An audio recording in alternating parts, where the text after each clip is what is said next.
Hi there, how are you all doing? Happy Thursday? I think it's a Thursday. I've lost all track of time and space throughout all of this pandemic. It's great to have you here to chat through some more about the new PRS rules and license for online music concerts. I'm just going to wait a few minutes before we start jumping in just to make sure people are getting here. But do let me know if you're watching in the chat, because otherwise it's going to feel like I'm kind of talking into a void, and that's a little bit weird for me, but it's I'm sure we'll be fine at some point. But thank you very much for joining, and it's great to have you here if you're watching.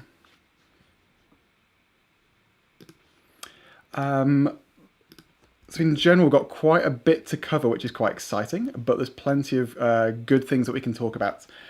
Some things as well I've discovered in the terms and conditions, so hopefully that's going to help inform you a little bit about what's going on, and really excited as to what that could potentially be, some workarounds, some options for helping you out, which would be great. Hi everyone, great to have you all here. Love to see you on the chat. I do hope you've got a cup of tea. If I'm being entirely honest, this is going to be a little bit of a dry session, so you're going to need some sort of sustenance to get all the way through. But it's great to have you all here, and I'm so glad all the tech is working as well. But we're just going to wait for a couple of minutes and I kill time. There's going to be a Q&A session at the end where I'm going to desperately try and answer any questions you have.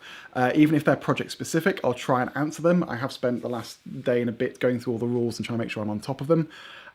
So fingers crossed I'm able to give you some answers. Touch wood. But it would be really helpful actually in the chat if you could let me know if you currently are doing live online concerts and if they're ticketed or they're free and donations. That'd be really useful to know. But again, it's great to see you all here. Caroline, great to see you. Marissa, Julia, Fiona, thank you so much for all joining. Really, really appreciate it. So I'll jump in a second. Also, if you have any questions afterwards as well, feel free to use the hashtag #OnlineMusician on social media, and I'll keep trying to answer questions through there, and feel free to tag me on all of those as well, which is great. Also in the description, I've put quite a few resources, which partly links to the PRS information online, as well as some stuff from the Musicians Union. And there's also the option of downloading all the slides from today's workshop, which are completely free. So that will be good as well if you need to have any extra information on those. Brilliant. So a bit of a mixed thing, some online and ticketed. Great to have you here, Phil, especially from Amos Groove Studio in London. Mix of covers, originals streaming on Facebook and donations. Klezmer. Oh, brilliant, Fiona Frank. I had a great conversation with PRS. I'm really glad you've got some positive information from them. That's really, really good to know. So I hope this adds to it, but fingers crossed you've got everything you need already, just about. Okay, so with that in mind, it's now 7:05. I feel good that we can start going ahead just about. If you need as well, don't worry about writing notes all the way through this. If you don't want to, this video is going to be available afterwards for as long as YouTube exists, so feel free to watch back in case that's more useful as well. Brilliant. Okay, so moving on. So I'm going to be hiding in the bottom right hand corner for the next half an hour or however long this takes. So today we're going through some of the new rules for online concerts, which have come about due to a new law from PRS, a new license tariff that they've introduced. If you need any more information on me, that's my website. Feel free to go there if you need stuff. And there's a few other resources on there, in particular about being an online musician. I was running a blog series at the start of the year, or start of lockdown, about how to be an online musician. So there's lots of free resources there if you need. Also, I'm going to be running an online series every Monday, which is basically something like this, where we take a topic every single week. So next week is supposed to be the first one until this happens, and that's going to be talking about how to do an online concert series, which I'm now slightly having to rewrite. But from there, we're going to start doing step-by-step instructions on how to basically build up your online presence and answer questions, take topics if we need to do them, and basically have a Monday hangout, which would be great. Brilliant. So moving on from there. So just as a mini disclaimer, I am not a lawyer in any way, shape or form, so this is not legal advice. If in doubt, please do contact PRS directly if you have a specific issue that I haven't answered or you're uncertain. It's a personal interpretation of the rules as of February the 4th, which is today, based on the following links, which are, in essence, the information on the PRS website for where you apply for the license, their information fact sheet area, which is the second link on here. The third is the terms and conditions as part of that procedure. And the fourth is some information from the Musicians Union. And all those links are in the description to this video as well. So that's basically the mini disclaimer that I think I've got a good grasp on things, but this is not legal advice. Do make sure that you're covered and making sure you check with PRS if there's any issues you're not certain of. So in this session, what we're going to do, so a mini introduction about what this new rule is, when it came into practice, a few little nuts and bolts. Then a little section on is my music in copyright, why does this matter, and various bits. Then performances on social media, how that is affected, some more specific information on ticketed events, how to apply for a license and what that involves and what you need to do around it, and some workarounds as well. What I think is really interesting is the how to apply, and there's some things from the terms and conditions that I found that are not clear in any of the information that goes out as to things you need to do or ways you're affected with the content as well. So hopefully we can cover all of that. But great, and thank you so much for everyone for commenting and telling me all the things you've done. Sorry to hear, Lucy, that PRS haven't responded. I totally agree that 10% is a large percentage of any potential ticket sales. It is also disproportionately high compared to other licenses as well. I could easily rant about this all day, but I'm going to try my best not to, just about. So moving on, the introduction. So what does this license cover, or what is it? It is a small online live concert license, or OCL, which is something you may see on their website more. It was introduced on the 27th of January 2021. By online live concert, and this is the definition on the PRS website, we mean a webcast of a performance to an online audience. Although we use the term concert, these events can also include DJ sets, as well as theatre and variety events. So that's the official definition that they are giving. So, we will, according to PRS, we will not be seeking to license small-scale online events which took place prior to 27th of January when a license was not available. That seems pretty common sense that they wouldn't retrospectively try and license things when they didn't have a license in place, but we'll take that what it is. The bit that's good about that is your peace of mind is for everything you've done during lockdown, you don't have to panic about. That's all fine. And in essence, this license is £22.50 plus VAT for events with up to £250 in ticket revenue and £45 plus VAT for events making £251 to £500. One thing I did forget at the beginning of this was to mention that is if you are from somewhere that isn't the UK and you're watching this, thank you so much for joining, but this is something you really don't need to worry about. It's only for live stream online concerts that are based in the UK. This is a headache and a battle you don't need to worry about, so feel free to go and binge on Netflix or something like that. So this is the online fact sheet that we have got, or from given all helpful little crib sheets in effect from PRS. We're going to be going through some of this in a bit more detail, and also some things that it misses out, which is quite frustrating. So hopefully by going through this fact sheet, it will be able to get some more information and details out of it, as well as the other information as well. We're going to keep bringing this up during the session as well, and it's also available on one of the links below in their information. So, one thing that's really important for us to know for later. How are online live concerts different from music streaming?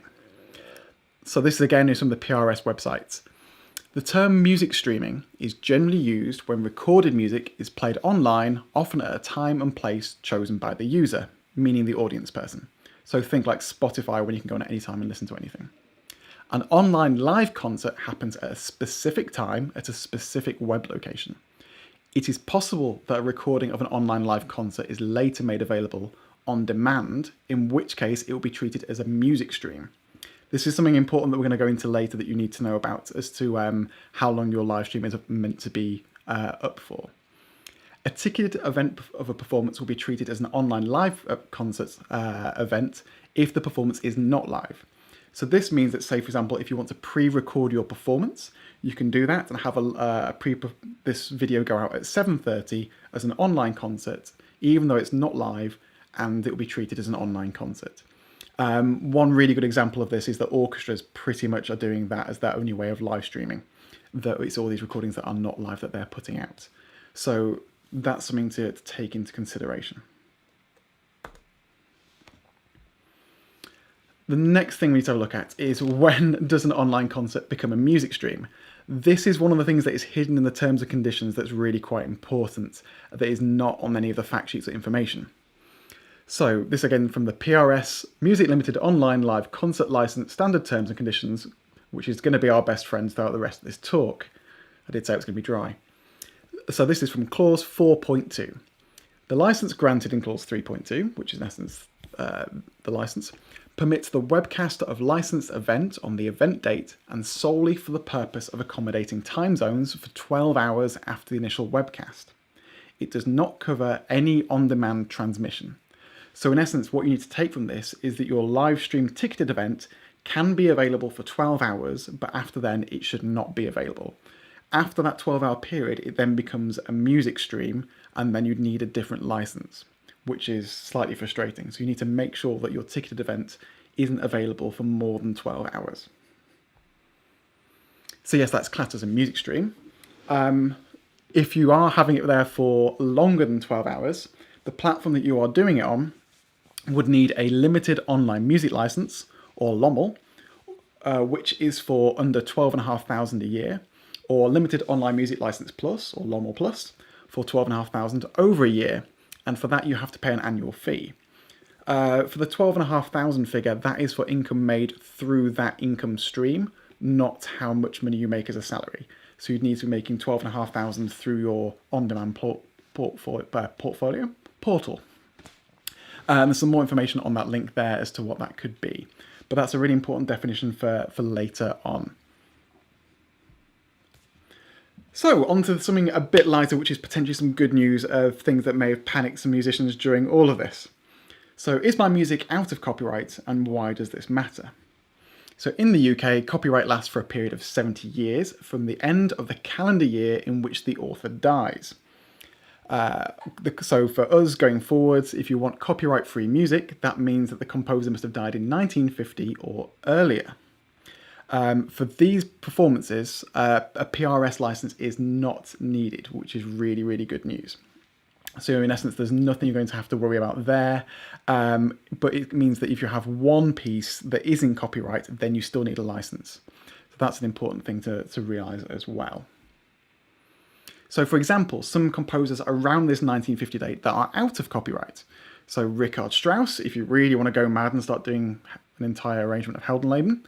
Rachmaninoff, Gershwin, Glazunov, Respighi, and there's plenty of others obviously going way before then as well. But there's some composers from around that date that are out of copyright. Then some that are currently in copyright, but we get to look forward to. So Schoenberg is just out of copyright, just in copyright, we're 1 year away. Prokofiev, Bax, Finzi, Sibelius, Vaughan Williams, going further ahead, Shostakovich definitely in copyright. So be aware of that being an issue. So if you, just to sum up, if all of your music that you're performing is out of copyright, you can do a ticketed event without needing a license. So that is good news. So if you're doing Mozart, Vivaldi, Handel, you can do that as a ticketed event without a license.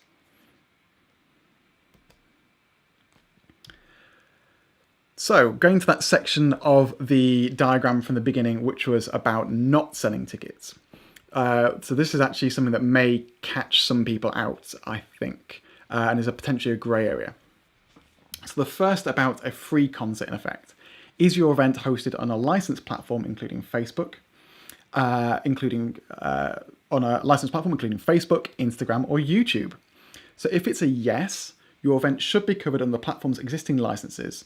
In essence, that is they're all covered by a different agreement. You should be fine to do any music you want on Facebook, so long as you're not playing a recording of that music. That's something completely different. However, if it is not on Facebook and you're doing it somewhere else, that platform will need to have a license.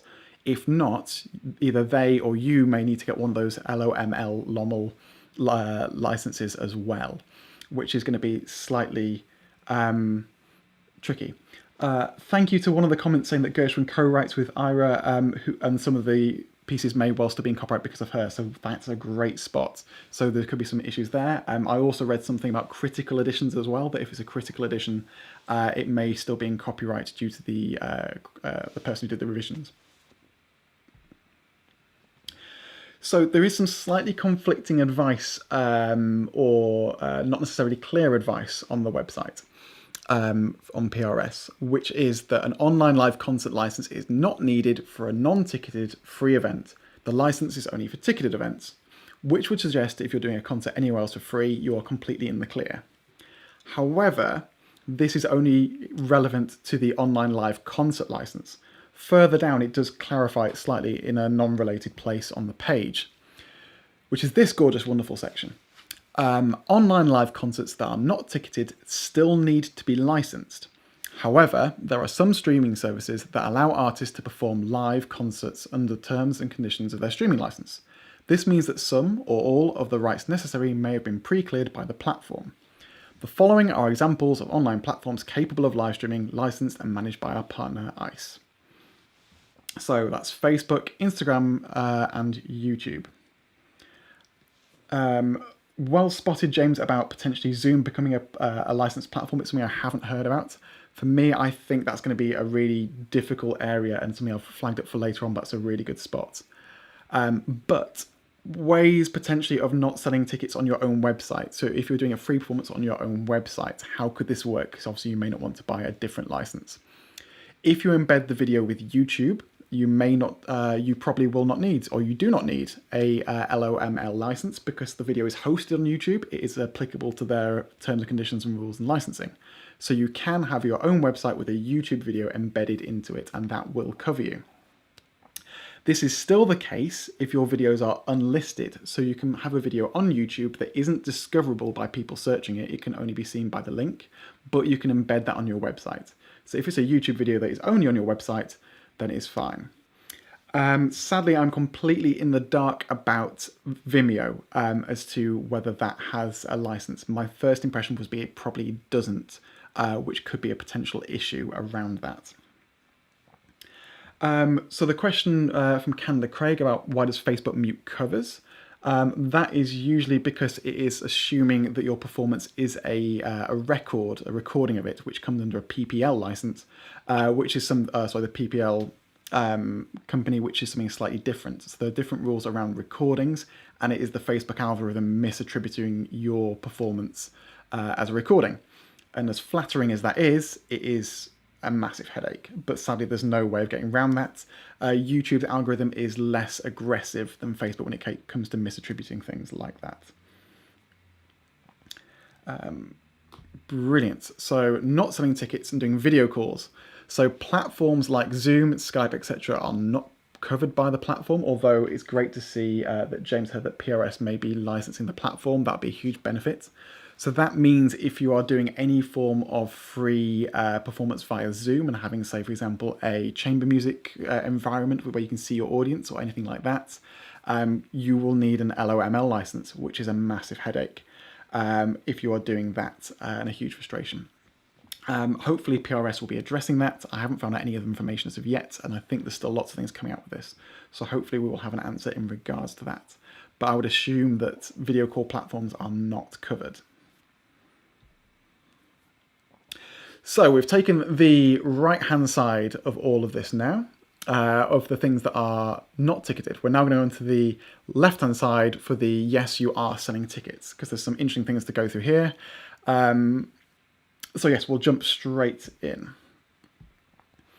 So the first is performing your own work, which is actually a little bit of a administrative issue, in terms of you will still be able to perform your own work without paying any money, but you need to apply for a license if you are a PRS member or your music is held by PRS. So we will shortly be launching a simplified online form which you can sign to obtain the free license. In the meantime, please email applications@prsmusic.com. Note, we can't waive the right to license work when a share of it is also controlled by a publisher. So yes, if you have your music on PRS and it's your own music and everything in that performance is your own music and there's nothing that is someone else's that is in copyright, you can do it for free, but you need to submit that application. Things that are missed off but are actually really good issues that have been raised. If you are selling tickets to raise money for a charity, you will need a license. There's no discounts, there's no exemptions. That is still something that you have to do. So regardless of whatever the cause is, and if you're not profiting off it, but someone else is and there are tickets, you need a license.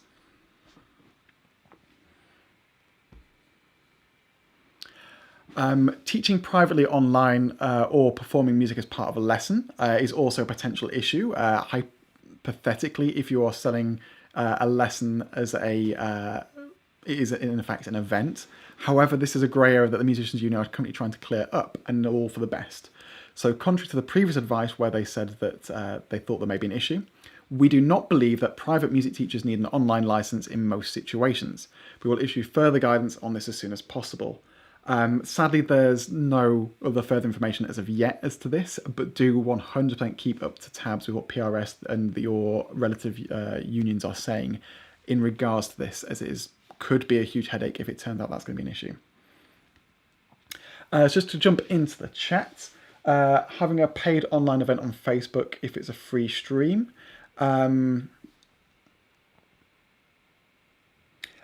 Caroline, with the paid online event, would you be selling tickets for it? My impression would be that it is because you're selling tickets, it'd be something that you would need and that you're unable to sell external tickets on Facebook, would be my first impression. Let's have a look for a few more questions. So, for Fiona, for playing in the hospital, you will not need a license. For that, it would be creating digital content. And if you in your contract or the way you write this, that the hospital were to pay you for creating digital content that goes through their musicians to Facebook, their hospital patients, that's the word I'm looking for, to create content for them, you would be exempt. So I might just be careful in the wording that it's to create content, not that you're being paid for a performance and it's a ticketed event. But that may be just a workaround in language rather than anything else. I'll resume. If it's a private party, would a license be required? Hypothetically, yes, at the moment. It's certainly a grey area. And so far there's been no clarification on it. I think it's a great question to raise with them, and certainly we can try and see if we can follow up with PRS and get some more information on that. But it is certainly a small issue. All right, I'm going to have a big slug of my tea while we move on to the next section.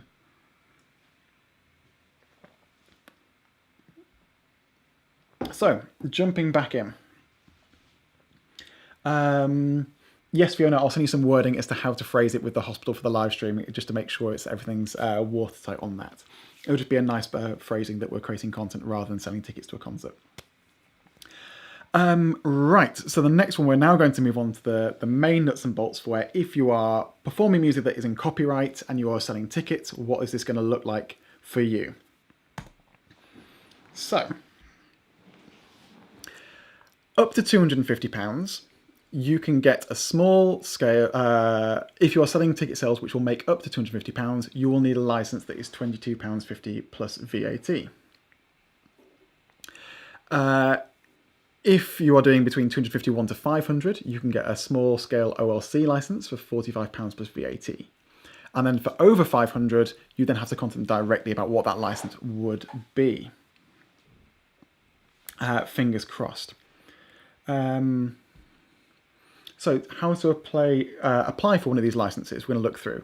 Just to catch up on the chat, because there's now quite a few who are there at the moment. Facebook a blanket license, so would it not matter whether it's ticketed or paid? It depends whether your ticketing is external, I think. It's certainly, again, a grey area, but equally you can't sell tickets to a YouTube performance because that breaks their terms and conditions. You can't externally monetize that content, which I know is an issue that some orchestras have had because they were wanting to do that originally, had to find different workarounds. And then, oh, thank you, Fiona. So if you would like to donate to the stream, there is a donate link for paypal.me just under in the description. Also, there is a free download link as well there under the resources section for all the slides in this as well, if you would like that as well. And then questions about estimating advanced takings and paying the license before the event. We'll go through that in a second because that's also a little bit of a nightmare for working out what it is. And we'll make sure I show you what that is. And we're also going to walk through the application process as well, so you can see everything you've got to do. So in general, to apply for a license, it's that link there, which is the first link under the links section in resources in the description. It is unclear if you should do it in advance or after the event. Obviously, the issue is that you can't necessarily predict how much you're going to make. I had a play around and tried to do, I know we're not far into the license agreement period, it's what, a week almost, but I was able to apply for a license for an event on the 29th of January, just out of mere curiosity and pressing all the different buttons, so you can do it afterwards. It would make sense to apply for one before, but the application does let you do it afterwards. It's just, there's no wording that tells you as of yet what you should do. So, what if I make more money? Again, this is something that is not in any of the fact-finding sheets, which is slightly frustrating, but is hidden in the terms and conditions. So, clause 5.3 states that the licensee, meaning you, shall notify the licensors, meaning PRS, if the gross revenue from the license event exceeds the sum of £500, excluding VAT. In such circumstances, this agreement shall terminate and the licensee shall contact the licensors to discuss the appropriate license applicable to the licensee. What is then unclear around this are, what do you do if you make more than the £250 license? There's nothing in writing on the PRS website or the terms and conditions in regards to that. My presumption would be that you notify PRS in the same way, that you basically go through that same procedure to say that you've earned more. I'm assuming again that PRS are notified via email. There's nothing on the portal, in the fact sheet, or in the terms and conditions as to how you do this. That's a complete unknown as far as I'm aware. I'm guessing you have to reach out via email, which does seem a little bit confusing, to say the very least. Great, Candy Craig, about raising Ko-fi. You've jumped ahead to my final slide about potential workarounds. They're not ticket sales, so donations is something that is not a ticket sale. So we can get round to that at the very end as potential ways of doing it. So Lucy, the license is only valid for 12 hours, content available for a week. Yes, so Lucy, you would need, in fact, you'd need both licenses. So the initial one for the live performance, and then the, where it's an event, and then the LOML license as well. A potential way rounding that would be to have it not as an event, but that the on-demand piece of content is available between this date and this date. So it's not a concert, it's a period window where your on-demand content is available. That would get round having to apply for the online concert license, but means you've been covered by the LOML as well. But it's again slightly frustrating in regards to that. Depending on where you're hosting it, if you have a platform for hosting online content, on-demand content, they may also have an LOML license, so it'd be worth contacting them and see if they're covered by it already, as that could save you that headache, which would be a huge relief. Okay, so if you need one of these online licenses, what do you need to do amongst all of this? So for a start, you need to apply for a license. You also need to submit a set list, which is their music usage reporting online live concerts license form, very catchy.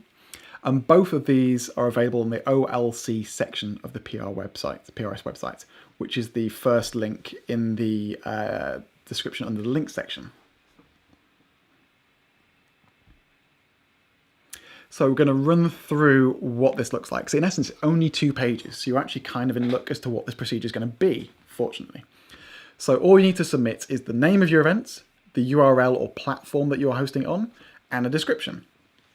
And then also the event date. So that's that minute. And then an expected or confirmed ticket sales. So again, you're doing a bit of an estimate from that, which is, again, tricky if you're not entirely sure how much you're going to make. So just to catch up on some questions as well, it Doesn't matter if you're in a venue which has a PRS license. If you're in a venue already that has that, you still need the online live concert license. So sadly, you can't have a workaround by being in, say, a theatre that has that, which again, hugely frustrating that it's not covering the live output.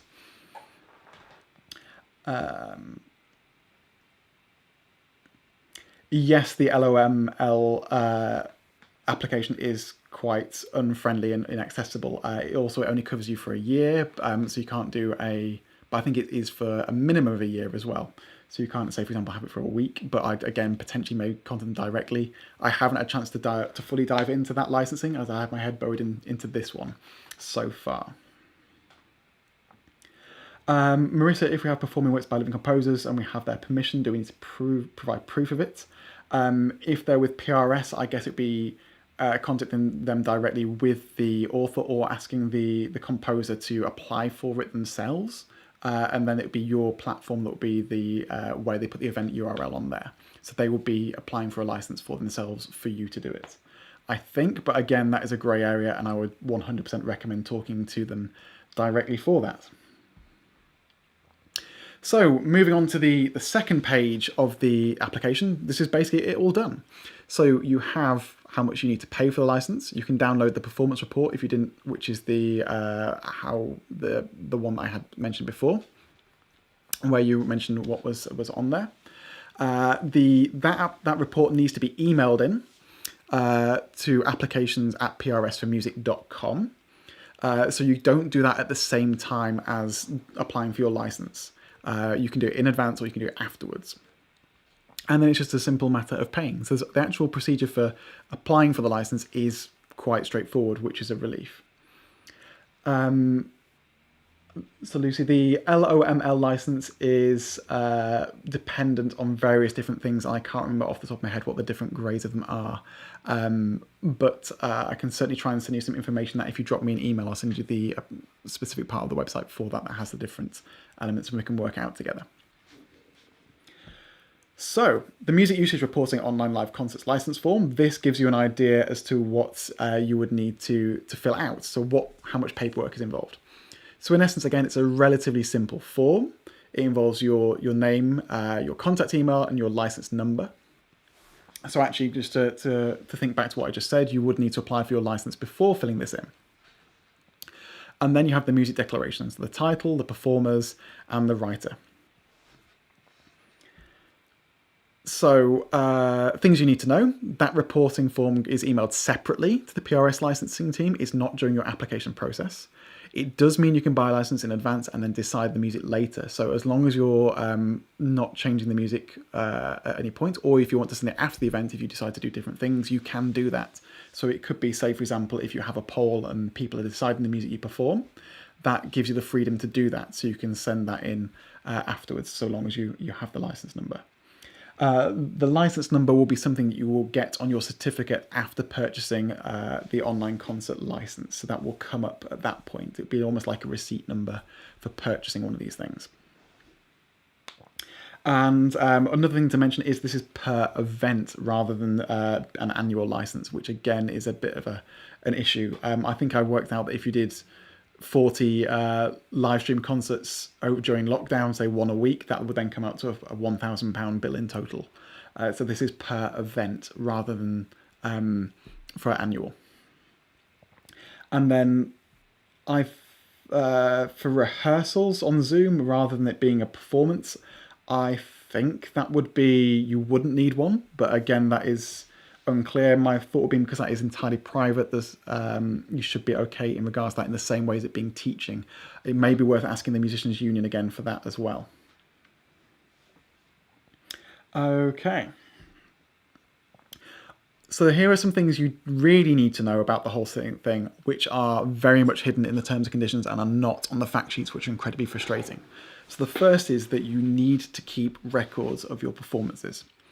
So clause 6.1, the licensee shall keep and make available for inspection upon reasonable notice for 12 months after the event date, proper detailed books and records relating to A, all musical works, and B, any income or other consideration received by or on behalf of the licensee in relation to the licensed event, together with any supporting documentation relating thereto, covering the period up to the bit that my face is in front of, and I will just move out of the way now if I get my mouse to move across, up to 6 years prior to the date of notification of audit. So in essence, you're going to need to keep records for 12 months, which is, something that is very much not on any of the fact sheets and is not mentioned anywhere apart from being in the terms and conditions. So that's something you're going to have to get into your procedure for doing that, which is again a potential headache. Other things you need to know, as we mentioned earlier, the license you have expires after 12 hours in clause 4.2. If you do not remove it after 12 hours, you will need a different license in order for people to access it, which would be the LOML or LOML Plus. Although depending on where that is, your platform may also have that as part of their business. So do check with where you're hosting it if you're wanting to do that. Other things you need to know. You must notify them if you earn more money than your license allows.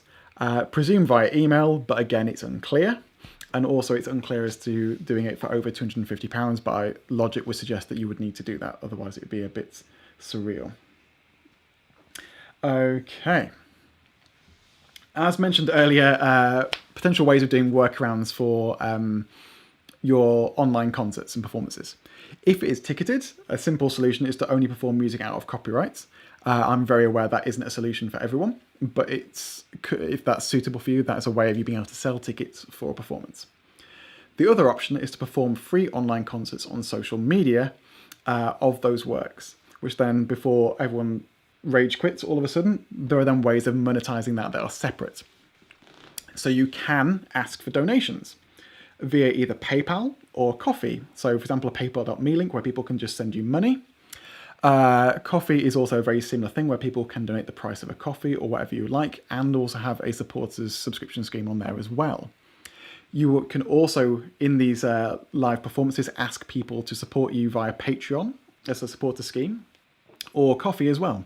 So that's again the idea of having something like where people pay £5 a month to support you as an artist.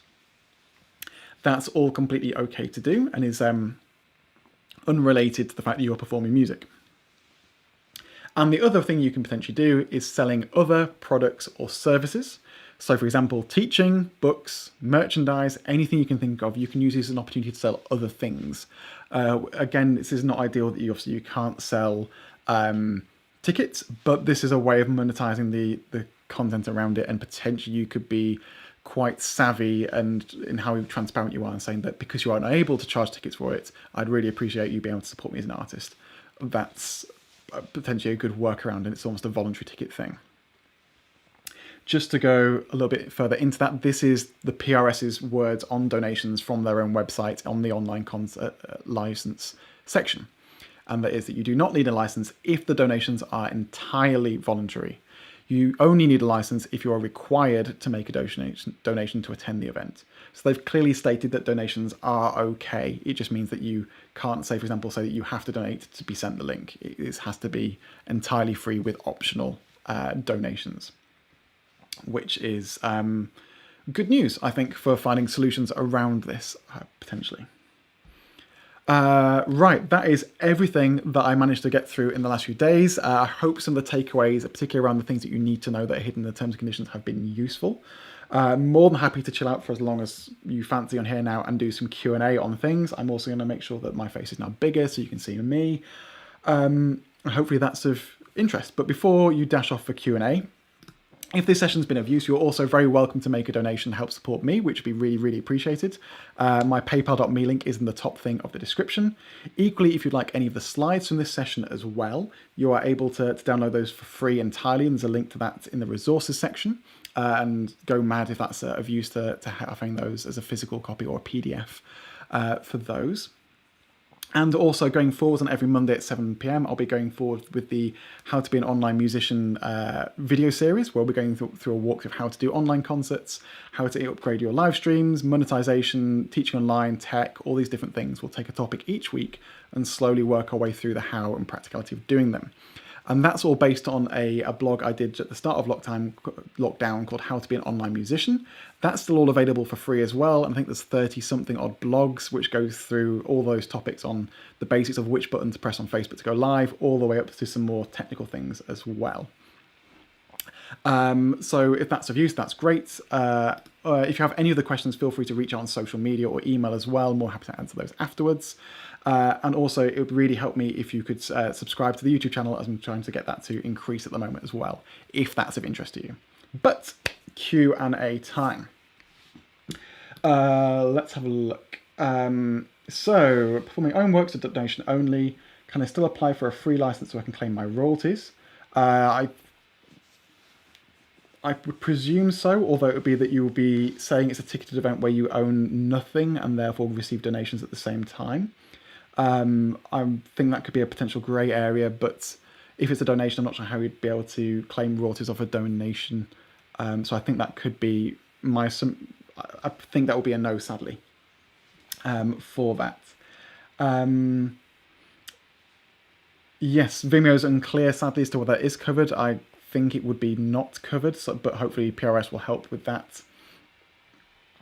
Can you stress again about the free license for ticketed own material concerts?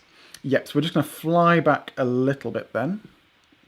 If I bring up the presentation, and hopefully, let's have a quick look.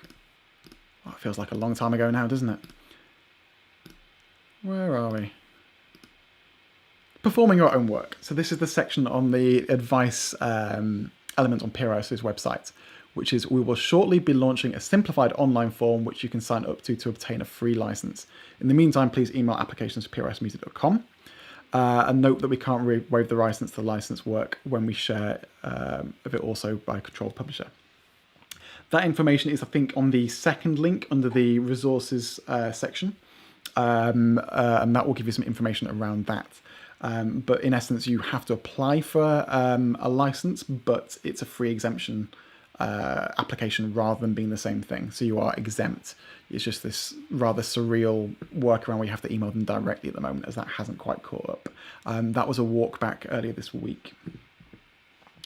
Right, we'll get my face back. Other questions, where were we before?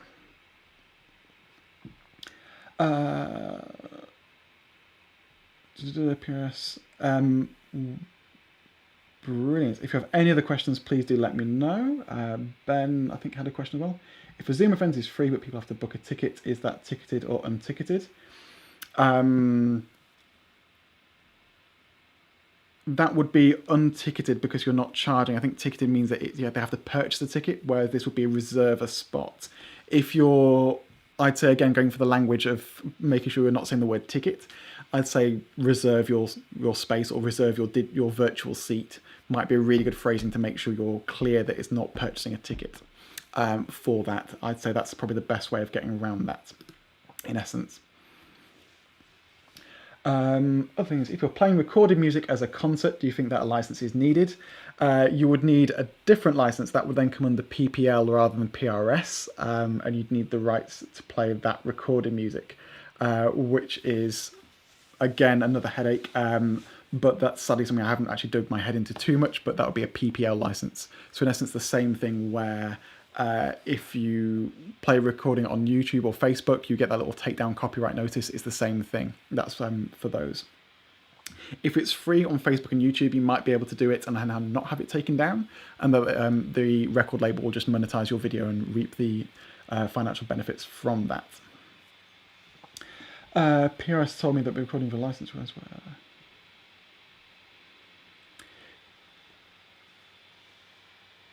Yes, so for donations, you should be fine. For a license for concert recordings, so it'll be for the performance on Saturday. I think that'll be fine because it's, in essence, should be covered by the platforms themselves. It could as well also be something where you do a link to Spotify for people to listen along. A great workaround could potentially be Discord, as that has Spotify integration. I know that the Queensland Symphony Orchestra did listen-alongs on Discord for that reason, and they had it as a an area for audience members to come together during lockdown for them to be able to find ways of playing recordings without having copyright issues. So that could be an interesting workaround based on the community, gaming community. But for, say, for example, playing music on Facebook or on YouTube, it should be okay, I think, depending on how aggressive the algorithm is feeling. Facebook, I'd probably try and avoid, just because it is quite aggressive for those things. If your porn music needs a license and you're not using paid tickets, so for James, if you're performing music that needs a license and you're not using paid tickets, e.g. donations or Patreon, you won't need a single concert license, but you will need a LOML. It depends entirely on where you're hosting that music. So if you're hosting that music on Facebook, on YouTube, or on Instagram, it didn't mention Twitter, but I presume Twitter's included. If it's a social media profile, you will not need to have an LOML license. Those things are covered by the platforms. They have their own special agreements with a company called ICE, which is the International Copyright Enterprise. So you will not need an LOML license if you are doing your concert on YouTube, on Facebook, on Twitter, on Instagram for free. But you will only need to do that and that's free if you're having donations and Patreon, etc. You would only need that license if the platform you are hosting on does not have that license. So potentially Vimeo, depending on what the situation is with there, and most likely Zoom. Twitter's not included in... thank you very much for that RBL music. So Twitter is not included in this, which is, again, slightly frustrating. So that could be something to be aware of. The most logical solution for that would be then sharing a YouTube video link on Twitter as a workaround. Brilliant. So for my one-off charity event, if we do all the traditional music on Zoom and then at the end when we're playing copyright music. Yes, so if you were to end your live stream event and then carry on playing afterwards, when you're doing copyrighted music, that should be fine, so long as it's not part of the same thing where you have it ticketed, or charity events, etc., when it's free. So yes, if Facebook live isn't evidently free, and you can watch it, but if you put a link saying people can pay what they want, it's completely fine. So that goes back to the donation thing again. So that wonderful phrasing, if I shoot back to wherever it was on the presentation and fly across, if my iPad decides to wake up. So this is the wonderful phrasing that means that we can accept donations and things like Patreon and Coffee and that element. You do not need a license if the donations are entirely voluntary. You only need a license if you're required to make a donation to attend the event. So basically saying that for people doing workarounds like, please donate £5, then you get access. That's something you're not able to do, but you are able to just have donations constantly throughout it. So that is certainly a possible way of doing that. Wonderful.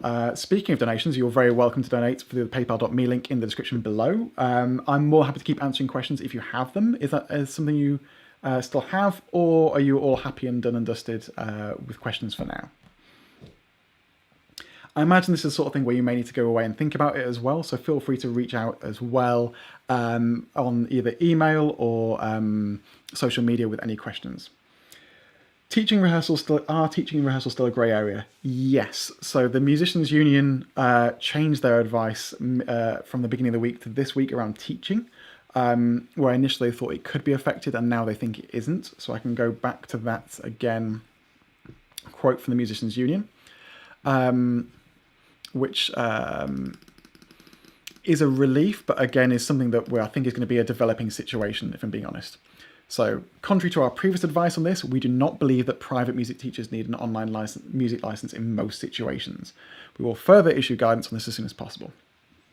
So, ideally, yes, but ideally you do not need a license as a teacher, but it's something that I think is going to be developing going forwards. I'm not entirely sure as to what that would be.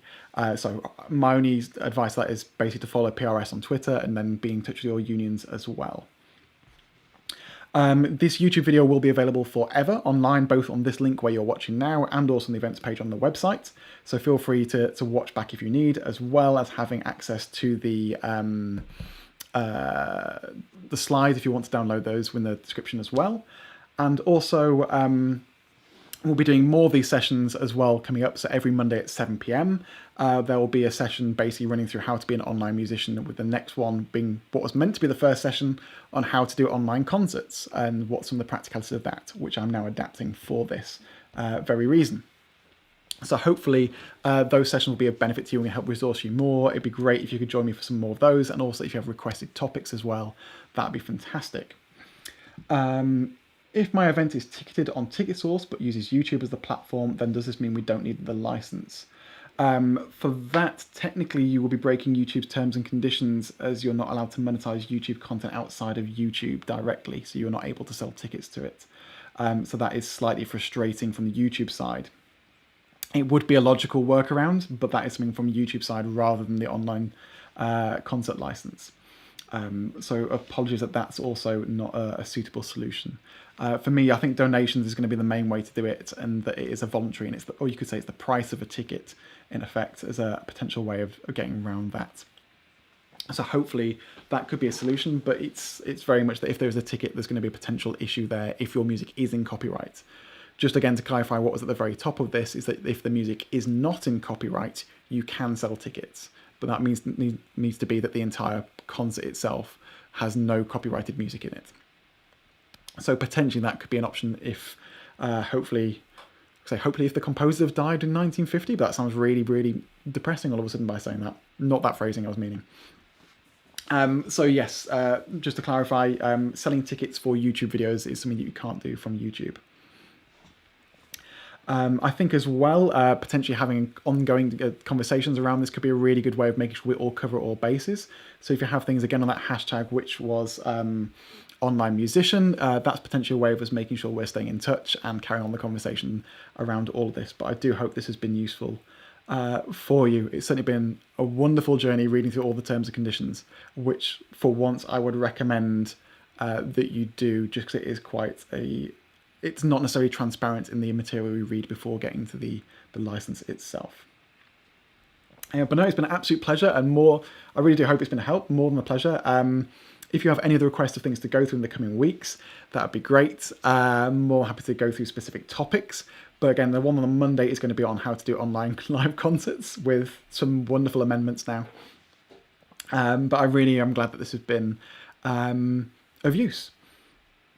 Okay, any final questions, or shall I go off and change my cup of tea into a glass of wine?